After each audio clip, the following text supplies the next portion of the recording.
CPI സമ്മേളനത്തിൽ മുഖ്യമന്ത്രിക്കെതിരെ വിമർശനം. സമ്മേളനത്തിനെത്തിയ മുഖ്യമന്ത്രി പാർട്ടിയുടെ പേര് പോലും പറഞ്ഞില്ല. CPI എന്ന വാക്കുച്ചരിക്കാതെയാണ് മുഖ്യമന്ത്രി പ്രസംഗിച്ചത് എന്നാണ് വിമർശനം.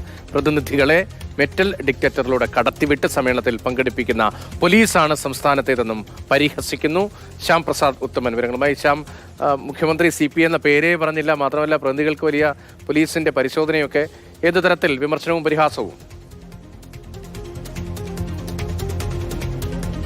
രതീഷ്, അതായത് ഇന്നലെയായിരുന്നു മുഖ്യമന്ത്രി പങ്കെടുത്ത ആ സെമിനാറിന് വന്ന ശേഷം പിന്നീട് പ്രവർത്തകരെ അടക്കം ഇതിനകത്തേക്ക് കയറ്റിയത് മെറ്റൽ ഡിറ്റക്ടർ പരിശോധനയിലൂടെയാണ് എന്നാണ് പ്രതിനിധികളിൽ ചിലർ ഉന്നയിച്ചത്. എന്തായാലും ചർച്ചയിലാണ് ഈ സെമിനാറിൽ പോലും മുഖ്യമന്ത്രി CPI എന്ന ആ പാർട്ടിയുടെ പേര് CPI എന്ന് പോലും ഉച്ചരിക്കാതെയാണ് പ്രസംഗിച്ചതെന്ന് ഉൾപ്പെടെയുള്ള കാര്യങ്ങൾ ഇതിൽ പ്രതിനിധികൾ വിമർശിച്ചത്. അതോടൊപ്പം തന്നെ CPIയുടെ യൂട്യൂബ് ചാനലായ കനലിനെതിരെയും ചെറിയ തരത്തിലുള്ള പരിഹാസങ്ങൾ പ്രതിനിധികളിൽ നിന്നുണ്ടായി. കനൽ ഉണ്ടാകേണ്ടത് മനസ്സിലാണ് എന്ന കാര്യം പ്രവർത്തകർ ഓർക്കണം എന്നതായിരുന്നു ചില പ്രതിനിധികൾ പറഞ്ഞത്.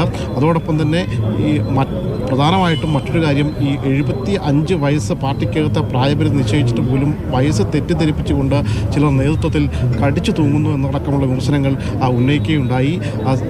സെക്രട്ടറി അവതരിപ്പിച്ച റിപ്പോർട്ട് സർക്കാരിനെ വിമർശിക്കാതെയുള്ള ഒരു റിപ്പോർട്ടായിരുന്നു.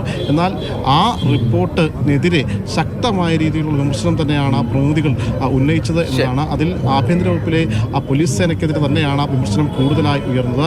പോലീസ് സേന ഇങ്ങനെ പോയി കഴിഞ്ഞാൽ അതിനെ കയറിടേണ്ട സമയം അതിക്രമിച്ചു എന്നടക്കമുള്ള കാര്യങ്ങൾ പങ്കുവച്ചു. ആഭ്യന്തര വകുപ്പിനെതിരായ വിമർശനം റിപ്പോർട്ടിലില്ല എന്നത് പ്രതിനിധികൾ ഉന്നയിക്കുന്നു. ഒപ്പം CPI സമ്മേളനത്തിൽ മുഖ്യമന്ത്രി പ്രസംഗിച്ചപ്പോൾ CPI എന്ന പേര് പോലും ഉച്ചരിച്ചില്ല എന്നടക്കമുള്ള വിമർശനങ്ങളാണ് ഉയർന്നത്.